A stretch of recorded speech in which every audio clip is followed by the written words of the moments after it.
Eu vou convidar agora o professor padre Leandro Razer Adorno para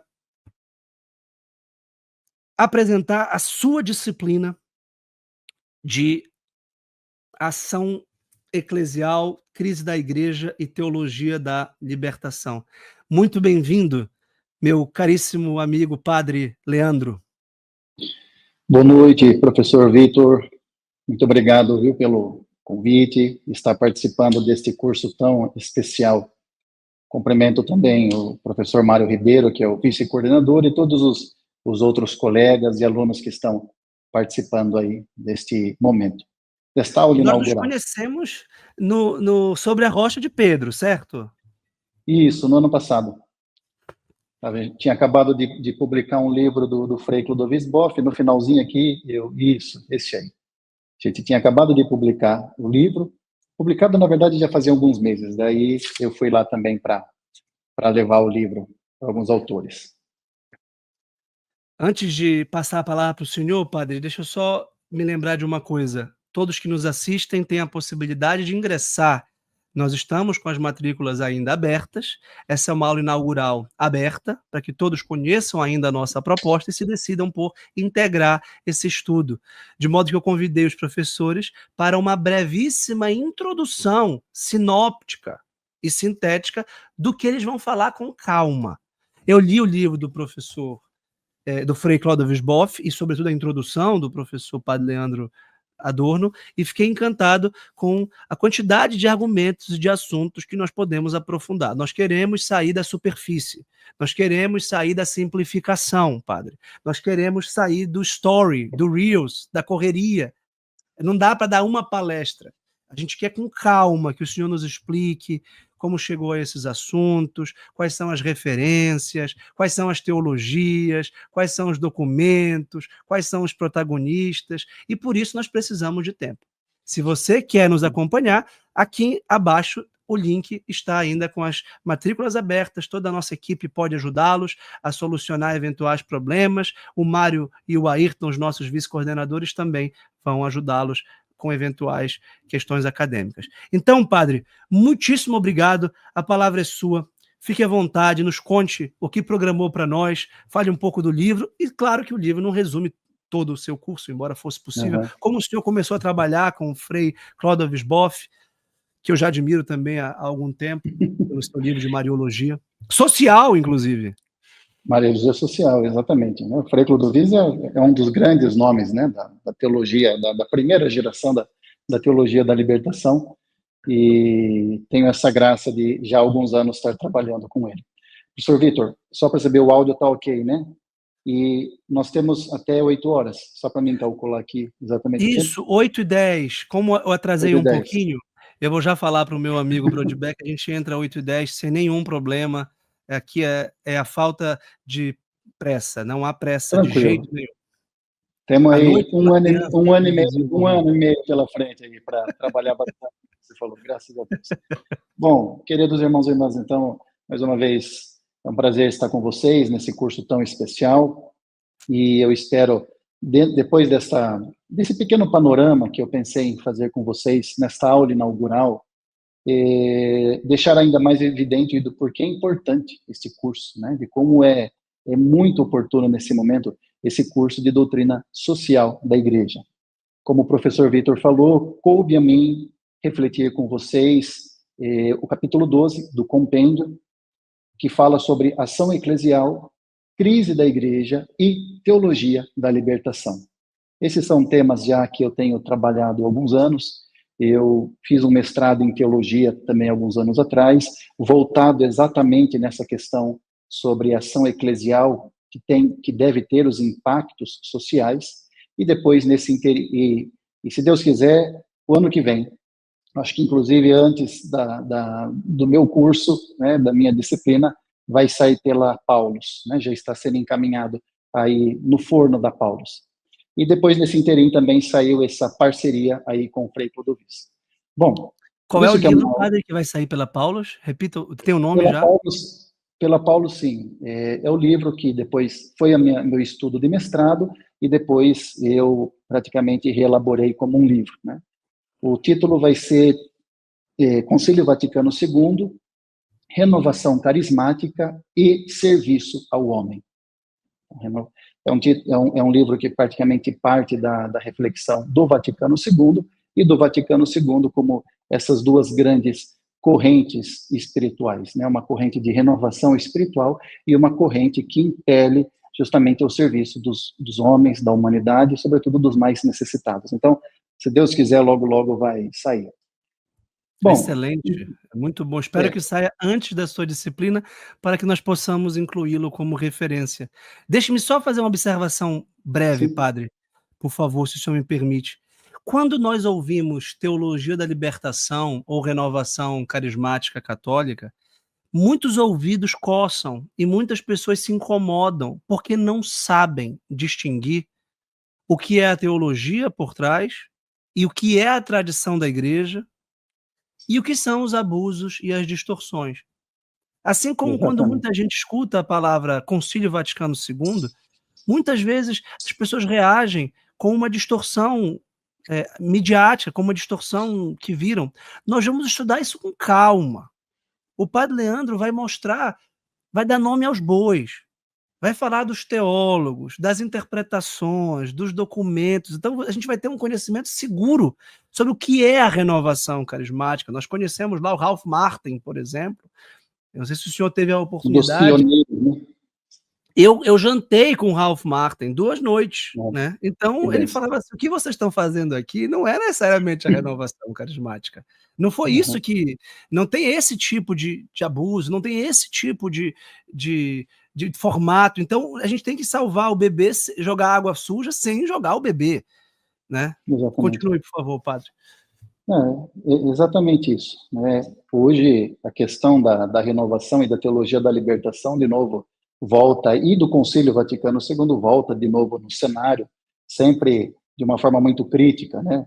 O Concílio Vaticano II, sobretudo agora a partir da questão da liturgia, a missa do concílio, a missa antes do concílio, então o concílio não devia ter acontecido, devia... Quer dizer, esses debates, professor Vitor, eles normalmente ficavam sempre num nível muito superficial, né? Num nível meio de militância. Os que concordam defendiam e os que não concordavam defendiam o seu lado. Então, ficava sempre, não um debate, ficou geralmente um embate, né? E eram poucas as oportunidades que aconteceram de realmente haver um diálogo, haver um aprofundamento. Bom, aqui já mais uma vez, então, adianto a beleza desse curso. Poder, queridos irmãos e irmãs, refletir com calma sobre esta ação eclesial. A igreja é conduzida pelo Espírito Santo por percursos muitas vezes misteriosos, diz o cardeal Ratzinger, antes ainda de ser Papa Bento XVI. Então, a gente precisa ter calma, ter bastante sabedoria para conseguir enxergar a obra do Espírito Santo, mesmo em meio às confusões que a gente vê na igreja hoje, né? Então, que bom, a gente vai ter a oportunidade de ver isso com calma, sim, na nossa disciplina. E veremos a história. Eu acho que eu não sublinhei, e peço perdão, na minha apresentação brevíssima do momento anterior, que nós teremos 2 disciplinas de história. Porque a igreja é pautada na tradição apostólica e na experiência histórica dos santos. Não é a primeira crise, nem a última crise da igreja. O padre Leandro vai nos explicar o que caracteriza esta crise atual. Exatamente. E o papel da libertação. Mas não foi a primeira. Nós teremos a história do pensamento social católico com o professor Marcos Boeira, e nós teremos a história da igreja na modernidade, desde a Reforma Protestante, passando pelas revoluções burguesas, revoluções socialistas, revolução sexual, até os dias de hoje, que também são revolucionários. Exatamente. E muitas pessoas que a gente conversa falam, o problema da igreja é a teologia da libertação. A teologia da libertação acabou com a igreja. Gente, vai lá na Europa. Na Europa não tem teologia da libertação e a crise de fé está pior do que aqui no Brasil, né? Então, a gente tem que realmente olhar com mais calma e com mais profundidade os desafios que são apresentados para a igreja hoje. Como o professor Vitor falou, a doutrina social é um apelo, né? O Papa Francisco, na verdade, todos os papas pós-conciliares contribuíram muito para a doutrina social da igreja, todos. Papa Paulo VI, Papa João Paulo II, que foi o Papa que mais escreveu encíclicas sociais, o Papa Bento XVI, que escreveu pouquíssimas encíclicas, mas escreveu sociais também, o Papa Francisco, né, sobretudo com a Fratelli Tutti, a Laudato Si e outras, e agora o Papa Leão, como o professor Vitor disse, que escolheu o nome Papa Leão XIV em alusão ao Papa Leão XIII, que foi o Papa que iniciou a doutrina social da Igreja.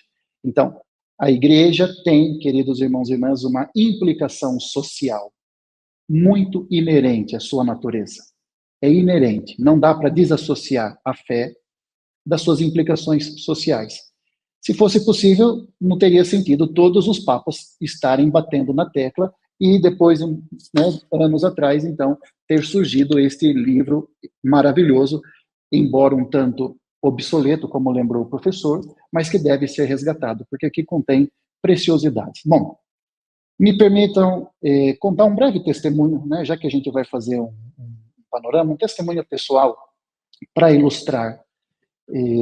Eu, por 20 anos, pertencia a uma comunidade que, apesar de ter uma índole carismática, ela não era ligada ao movimento Renovação Carismática, mas tinha uma espiritualidade carismática, era uma comunidade voltada para o trabalho com os pobres, com moradores de rua, com pessoas em áreas de periferia, com crianças de rua, com garotos e garotas de programa, enfim, esses bolsões de pobreza. E o que aconteceu? Quando nós começamos o trabalho, a cidade que começou a comunidade, o clero local era um clero marcado, assim, majoritariamente pela dimensão mais libertadora, né, da teologia da libertação. Então a gente enfrentava muito preconceito, né, nos primeiros anos, justamente pelo fato de a gente ser de uma comunidade carismática. Bom, o que aconteceu? A gente foi trabalhando, ia na rua, ficava com os moradores de rua, acolhia os moradores de rua, fazia todo um caminho de recuperação, evangelizava aqueles moradores de rua e devolvia aqueles moradores de rua, muitas vezes recuperados para suas famílias, para suas casas. Um processo realmente de uma restauração. Logo, o que começou a acontecer? Aqueles padres libertadores começaram a olhar para os carismáticos e perceber que, na verdade, eram os carismáticos que estavam fazendo o papel dos libertadores. Muitos libertadores eram mais libertadores de gabinete do que, de fato, na evangelização em si. E assim, então, realmente, a gente começou a ter uma acolhida um pouco mais clara e depois integrou mesmo, né? E qual era a motivação do nosso trabalho? Era uma doutrina? Por que a gente ia para a rua? Por causa de um plano pastoral? Não. A palavra fundante que nos movia naquele momento, desde o início, era a palavra de Lucas 4. O Espírito do Senhor está sobre mim, porque ele me ungiu para evangelizar os pobres. Evangelizar os pobres. Então, veja, queridos irmãos e irmãs, a seiva de onde a gente se nutria para evangelizar os pobres, para ir atrás destas situações sociais emergentes, provinha diretamente do Evangelho, do cerne do Evangelho, emanava do manancial do Evangelho. Era do Espírito Santo, da experiência espiritual do Evangelho, que a gente era impelido para evangelizar os mais pobres. Então, eu quis contar esse testemunho para justamente dizer, reforçar, ilustrar, ou melhor, aquilo que eu dizia. A ação social da igreja, a ação eclesial da igreja, está entranhada no Evangelho. Quer dizer alguma coisa, professor Salles? Eu posso? Pode, fique à vontade. Eu queria fazer alguns comentários, porque me tocou fundo do coração essa sua fala. Primeiro, Jesus começa o seu ministério na sinagoga de Nazaré falando isso, né? Isso é o começo, isso é a base. Se a gente pega o Evangelho de São Mateus, a gente vê ele falando que lê o profeta Isaías e que se cumpre a profecia do ano do jubileu de libertação dos cativos, dos pobres. Jesus veio Exatamente. pelos pobres. E por que o Senhor e essa comunidade se voltavam aos mais desvalidos? Para lhes dar dignidade, para lhes devolver a humanidade ferida pelo pecado. Vocês não foram anunciar outra boa nova que não a de Jesus Cristo, que veio para salvá-los do pecado e das consequências do pecado, como o sistema econômico iníquo, como o egoísmo, como o desemprego, como os problemas sociais e morais. O senhor falou de prostituição, o senhor falou de drogas, mas vocês não foram condená-los, mas perdoá-los e resgatá-los. Vocês foram promover a humanidade dessa gente, desumanizada pelo pecado próprio e alheio. Essa é uma ação social cristã. Exatamente. Vocês não foram promover um sistema político ideológico. Vocês não foram arregimentar partidários de uma agremiação política. Vocês não foram conseguir alguma campanha. Vocês foram simplesmente proclamar a palavra de Deus, que era o que Jesus fazia, né? Então as pessoas não podem jamais confundir essa ação social. Eu também fiz ações sociais na minha juventude na igreja. E depois, essa palavra ação social ficou parecendo coisa de ONG, coisa de partido político de esquerda, coisa de militância política para uma finalidade socialista. Mas não, isso é intrinsecamente cristão. Isso foi feito por todos. São Bento de Núrcia não mandava acolher o mendigo, o hóspede, quem quer que seja, porque era outro Exatamente. Cristo. Aguardem que Cristo pode chegar esta noite. E vinha um mendigo, ninguém sabe de onde, ninguém sabe de quem era, e era acolhido no mosteiro. Tinha uma hospedaria para ele, porque era Cristo. Exatamente. Esse trecho, como você mencionou, de Lucas 4, né, é o discurso programático. Os exegetas chamam o discurso programático. É o primeiro discurso de Jesus no seu ministério público. E, claramente, né, a gente sabe que a missão, a obra salvífica do nosso mestre é, sobretudo, uma salvação espiritual.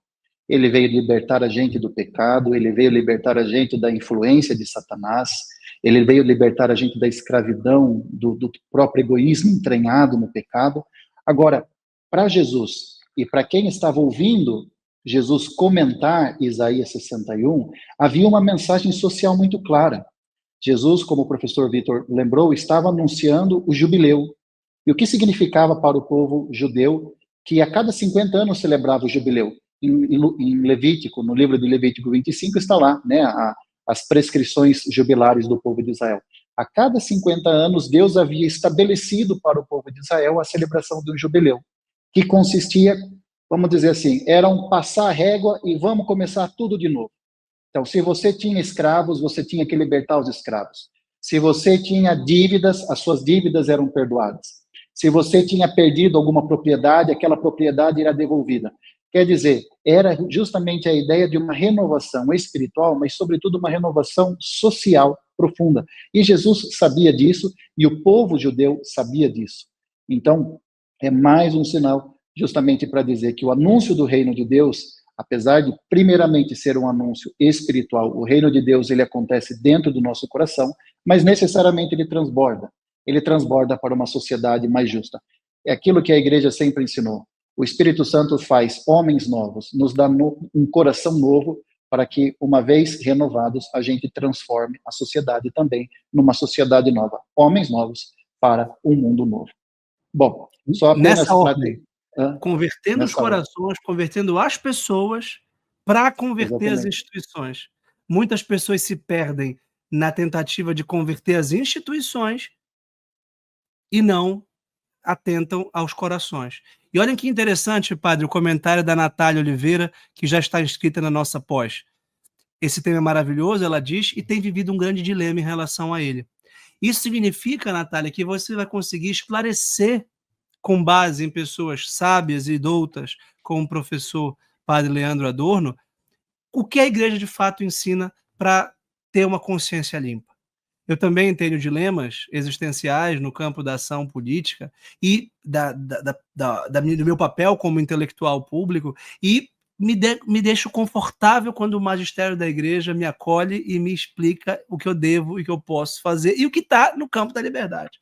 Então isso tem uma dimensão prática.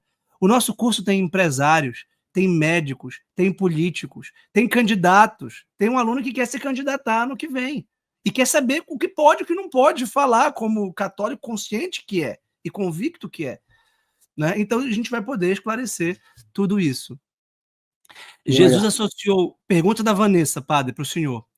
Jesus associou o jubileu de cunho social para a libertação espiritual. Jesus não era político, ele falava da alma e da transformação individual, refletindo na sociedade, e não o contrário. Seria isso? Exatamente. A gente precisa compreender que para o povo judeu, naquele momento, tudo era referenciado a Deus. Diferente hoje do homem moderno, do homem atual, que colocou a religião num âmbito privado, o povo judeu não. A vida pessoal, a vida pública, a vida política, tudo era voltada a Deus. Então Jesus tinha muito claro isso. A experiência de Deus, ela é uma transformação interior e que tem realmente um impacto depois social. O povo judeu, isso era muito claro, né, para as antigas religiões. Então, exatamente. Só queria completar sobre o jubileu, professor Vitor. Nós estamos em jubileu, hein, minha gente? Jubileu da esperança. A igreja, ciente desta grandiosidade que é a experiência jubilar na igreja desde o Antigo Testamento, a igreja continua assumindo esta experiência do jubileu. Agora, a cada 25 anos, a igreja também propõe, então, um jubileu, uma experiência de renovação pessoal, uma experiência de renovação espiritual, que claramente vai repercutindo depois na família, vai repercutindo no trabalho, vai repercutindo na sociedade. Então, não vamos deixar passar esse jubileu em vão.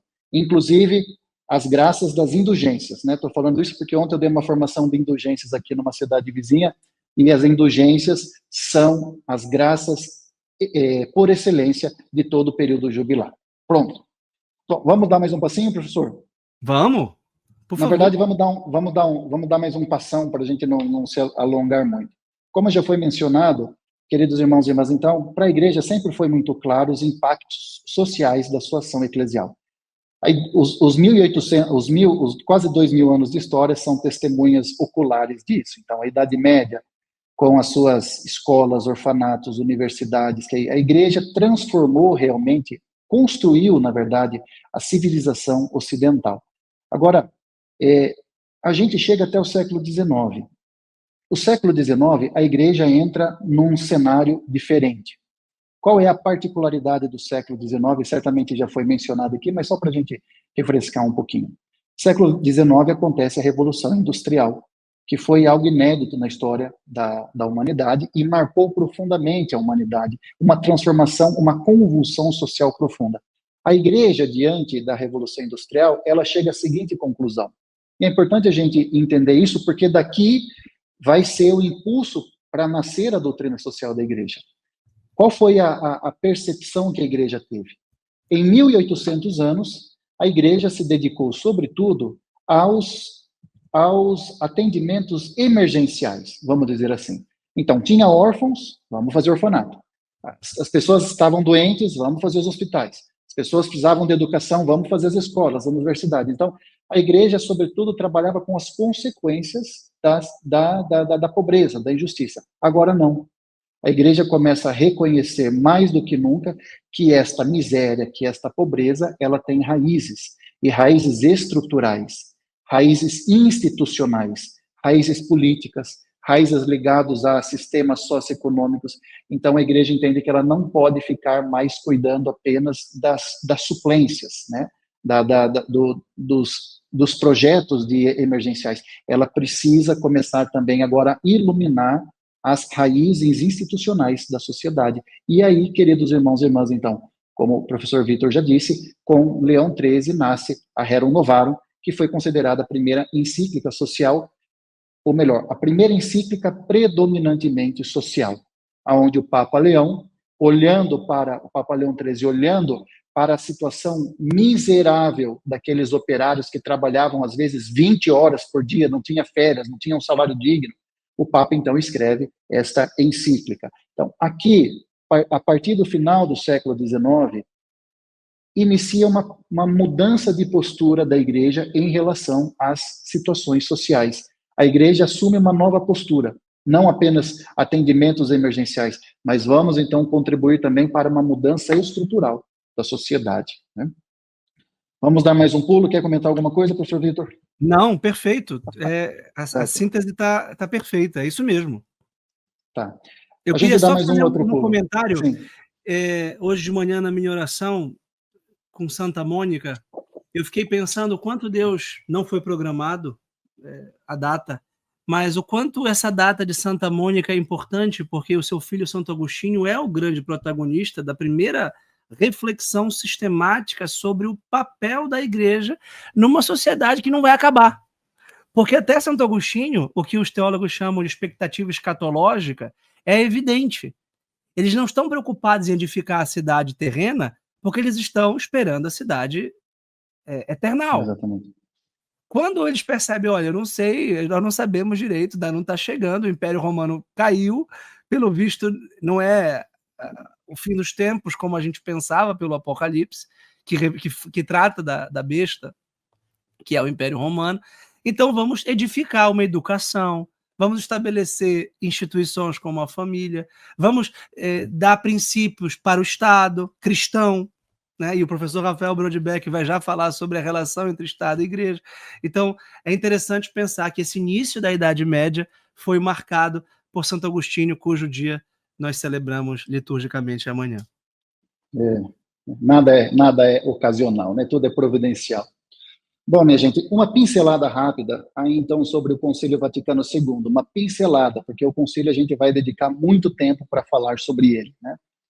O concílio não devia ter acontecido, o concílio foi a infiltração modernista na igreja, acabou com a igreja, e de fato tem gente que acha que o Concílio Vaticano II foi a Revolução Francesa dentro da igreja, e assim por diante. Minha gente, veja bem, a partir da Revolução Industrial, a partir da modernidade, a igreja entra numa espiral de transformação social, econômica, cultural jamais vista. A primeira metade do século passado, estamos dizendo aí do século XX, a humanidade presenciou as 2 guerras mundiais. E depois, chegando ali por volta dos anos 50, a sociedade, de fato, estava como uma panela em ebulição, uma panela de pressão quase para explodir, né?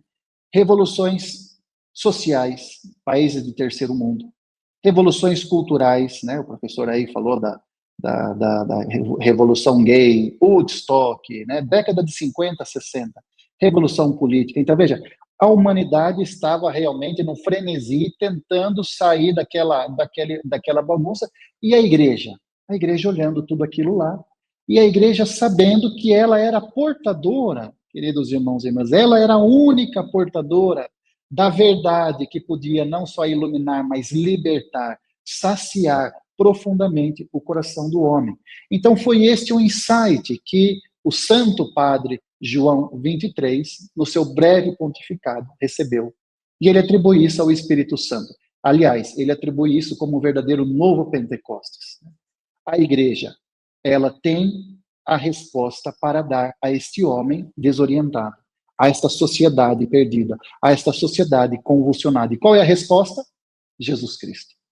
Jesus Cristo é a riqueza. Então, a igreja não se escondeu num gueto, ficou fechada lá num casulo. A igreja entendeu que ela precisava, como um bom samaritano, e o Papa João 23 diz isso, como o bom samaritano, a igreja precisava descer até aquele homem moderno, contemporâneo, que estava lá surrado, que estava destruído na beira do caminho, e levar a boa nova. Então, foi isso que motivou, queridos irmãos e irmãs, o Concílio Vaticano II.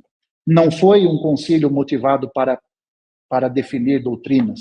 Foi um concílio, como o próprio Papa João 23 depois vai dizer no discurso inaugural, um concílio prevalentemente de caráter pastoral. A preocupação da igreja era fazer chegar ao homem moderno a mensagem de Jesus Cristo, o anúncio do evangelho. E para isso ela precisava, então, se renovar o método, renovar a linguagem. Ponto. Um passinho a mais. Só um detalhe, padre, nós teremos Sim, com o senhor, certamente, com o padre Paulo Ricardo, com o professor André Fonseca, a tematização explícita dos graus de hierarquia magisterial, para entender o que é um concílio dogmático, um concílio pastoral, o que é uma encíclica, uma exortação apostólica, uma carta apostólica, uma mensagem radiofônica, como no caso do Papa Pio XII, a opinião do Papa Francisco sobre o julgamento dos presidentes. Isso a gente vai entender o que a gente precisa crer, o que é matéria de fé, o que é dogma, o que é lei natural, o que é lei divina irrevogável. Deus não muda. Olha, o Papa pode mudar os 10 mandamentos? Claro que não. O Papa pode mudar a lei natural? Não. Mas o que é a lei natural? E o que é a lei divina? E Jesus mudou os 10 mandamentos? Como ele deu plena consecução à lei de Israel? Tudo isso a gente vai precisar entender com calma, com base na teologia, com base na história, com muita serenidade e propriedade. Ótimo, perfeito. Bom, para a gente poder entender o concílio assim de uma forma bem resumida, se é possível, na verdade, entender aquilo que foi o maior evento da história da humanidade de uma forma resumida, né? Mas o concílio praticamente ele atuou em duas direções. Ele foi uma renovação, aquilo que nós chamamos ad intra, quer dizer, uma renovação interna dos elementos internos da igreja. Então, a liturgia, a missão, a pastoral, a formação, a catequese, mas o concílio também foi uma renovação ad extra, uma renovação frente ao mundo. A gente pode entender, então, essas duas correntes, uma renovação espiritual, interior, vamos dizer assim, e uma renovação exterior, voltada para o mundo, né? Na minha tese de mestrado, eu articulo um pouco essas duas dimensões. Então, veja bem, o concílio não só acolheu a contribuição social do magistério anterior, dos papas anteriores, Pio X, Pio XI, Pio XII e assim por diante, mas o concílio assumiu de uma forma definitiva a missão da igreja como servidora da humanidade. Esta é uma expressão que o próprio Papa Paulo VI, no final do concílio, vai dizer. Eu vou ler rapidamente aqui o trechinho que ele diz. Toda a riqueza doutrinal do concílio orienta-se apenas a isto, servir o homem, em todas as circunstâncias de sua vida. A igreja declarou-se quase escrava da humanidade. Pronto, então, queridos irmãos e irmãs, sobretudo a partir do concílio, irrompe-se na igreja esta força libertadora. A gente pode dizer assim, não estou falando de teologia da libertação, vou falar daqui a pouco, nosso tempo já tá terminando aí, né, professor? Mas irrompeu na igreja, então, essa dimensão libertadora, um impulso que leva a igreja para o serviço da humanidade, o serviço do homem. Certo? Pronto. Os bispos, então, acabam o concílio, impulsionados por esta renovação espiritual, por esse desejo de dar uma resposta aos dramas sociais, os bispos da América Latina voltam para o continente e se deparam com uma massa enorme de católicos pobres. Católicos que iam na missa de domingo receber a Eucaristia e depois não tinham um alimento digno para comer nas suas casas. Os bispos, então, ficam incomodados com aquela realidade de pobreza dos próprios fiéis católicos. Então, os bispos, à luz do Vaticano II, decidem, então, trazer este impulso social para a igreja na América Latina, e isso acontece com a Conferência de Medellín, em 1968. Então, Medellín, ele marca este irromper da dimensão, desta corrente social na América Latina, marca a ação eclesial da igreja latino-americana com esta força libertadora. Medellín aconteceu em 1968 e foi uma marca tão profunda que a gente está aí até hoje com uma igreja latino-americana preponderantemente voltada para o social.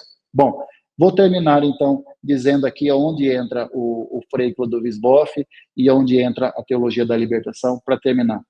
Dá tempo, professor? Né? Só para concluir aqui a... Pode ser? Sim, por favor, claro, à vontade. Tá bom, minha gente. Chega, então, esse impulso social, esse impulso de serviço ao homem. Veja, é um impulso eclesial. Nós não estamos falando de teologia, nós estamos falando de mentalidade. É um impulso do Espírito Santo para que a humanidade, para que os padres, os bispos, os leigos se voltem para as necessidades sociais também do ser humano. Os padres, os bispos, então, eles começaram a se jogar nesta missão social. E daí, queridos irmãos e irmãs, nasce a teologia da libertação. A teologia da libertação vem depois desse impulso. Ela é fruto desse impulso espiritual, né?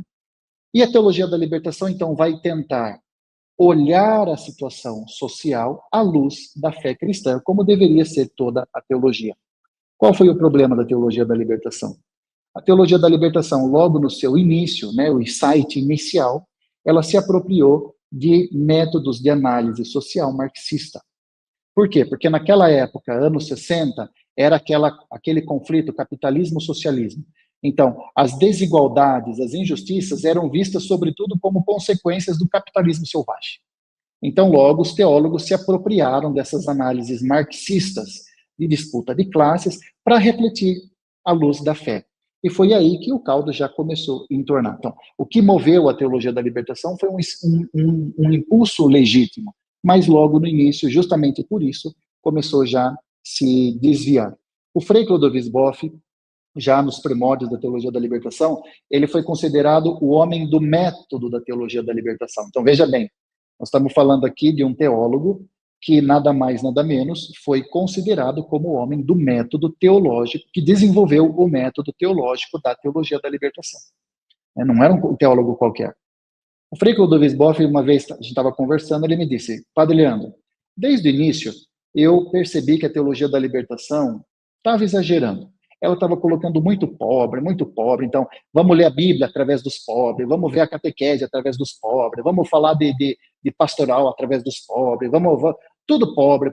Mas ele falou assim, eu achava que aquilo lá era uma coisa meio de início, sabe? Está começando aquela empolgação e com o passar do tempo aquilo lá ia se retificando. Mas, lamentavelmente, não se retificou. Ao contrário, a teologia da libertação cada vez mais foi acentuando este desvio de fundamento. Como o Frei Clodovis disse, você tira a centralidade de Cristo do centro da reflexão teológica e você coloca o pobre.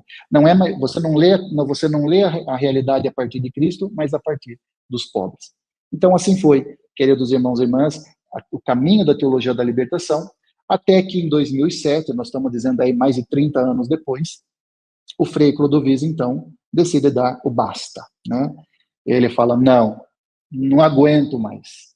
Então, aí o Frei Clodovis assume uma atitude crítica, né, sobre a teologia da libertação, justamente, e aqui eu termino, aqui, esse livro aqui é o primeiro livro. No final deste primeiro livro, esse livro tem duas partes, né? A segunda parte desse livro contém o debate que o Frei Clodovis Boff publicou lá em 2007 e 2008. Um debate maravilhoso. Só para mostrar para vocês. O segundo livro que eu organizei do Frei Clodovis fala sobre espiritualidade por uma igreja em subida. Quer dizer, antes da gente ser uma igreja em saída, nós temos que ser uma igreja em subida, minha gente. Se a gente não reza, a gente não vai sair como deve sair ao encontro do povo, né? E agora, esse ano, a gente lançou por uma teologia com perfume de Cristo.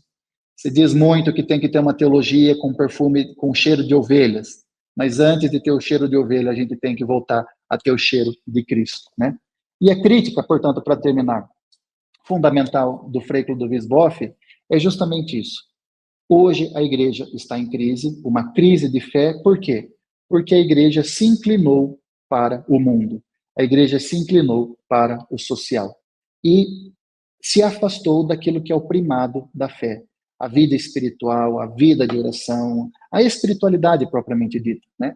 Então, por um lado, este impulso social foi um impulso legítimo? Foi, 40, 50 anos atrás. Por outro lado, agora a gente precisa aprender a convergir e retificar esse impulso para que ele não acabe sobrepondo mais as questões sociais. E por isso, minha gente, esse curso é fundamental. Que não é fácil a gente articular fé e compromisso social. É muito desafiador. E certamente esse curso vai ajudar cada um de nós a encontrar o equilíbrio sadio entre uma fé cristã católica sólida e, ao mesmo tempo, um compromisso social sem se tornar ideológico. É por aí, professor. Excelente, professor. Fico muito feliz. Parece até que a gente combinou os argumentos, porque era essa sinopse que eu gostaria de transmitir aos alunos. Vejam quantos elementos o professor Padre Leandro mencionou: histórico, a história da igreja no Brasil e na América Latina, a teologia, as ciências sociais. Nós vamos precisar estudar o que é o marxismo, o que é o método de análise histórico-materialista, ou a dialética histórico-materialista de Marx. Como ela surgiu, quais são os seus pressupostos, o que é a sociologia, em que medida a sociologia é incompatível com a teologia, o que significa essa inclinação ao mundo na prática, o que significa o mundo na teologia. tanto no seu aspecto positivo, como criado por Deus, quanto no seu aspecto negativo, como o reino do inimigo. Então, tudo isso a gente vai ter tempo. E vocês vão ouvir múltiplas vozes de sacerdotes como o padre Paulo Ricardo Azevedo e o padre Leandro Razeira, de leigos como eu e o meu amigo Rafael Brodbeck, que vai já entrar na aula, com mulheres, mães de família, como a Laís, a Chiara e a professora Larissa. Então, nós teremos realmente um banquete teológico no nosso curso. Padre, muitíssimo obrigado. Desde já, recomendo que vocês conheçam as obras dele, e aqueles que eventualmente não quiserem ou puderem participar do curso, fica o meu enfático louvor à produção bibliográfica do padre. São 3 livros, eu tenho todos aqui, pela editora Eclésia, do Frei Clodovis Boff, organizado pelo padre Leandro Razeira. Muito obrigado, padre, de coração. Nós já temos a data. Eu queria só mostrar rapidamente às pessoas o nosso guia do aluno, tá? Vocês matriculados receberam o guia, se não acessaram ainda, terão acesso aqui com o Santo Padre, com os nossos coordenadores, uma carta que eu escrevi explicando toda a nossa jornada. Nós temos o e-mail institucional, tá? Nós temos aqui uma frase de São José Maria Escrivá que tanto me inspira. E as datas, só para vocês saberem que o padre Leandro já tem uma data específica para falar conosco. Nós temos todas as quartas-feiras aulas específicas. Por exemplo, o padre Paulo Ricardo estará conosco no dia 14 e 21 de janeiro de 2026. O professor Rafael Brodbeck, que vai já entrar aqui conosco, estará entre janeiro e fevereiro de 26. O padre Leandro estará em agosto e setembro de 2026. E vocês vão chegar na aula dele preparadíssimos, questionando, perguntando, interagindo. Se prepare, padre, a turma vai estar afiada em... Que bom, é bom mesmo. Em agosto. Ok, padre? Muitíssimo obrigado. Eu concluo essa parte da aula agradecendo muito ao padre Leandro, que é uma simpatia, humilde, doce e fiel à igreja, e muito nos honra com a sua presença no nosso curso. Amém. Muito obrigado. Um abraço a todos, professor. Deus abençoe. Tchau, tchau. Ficamos em contato.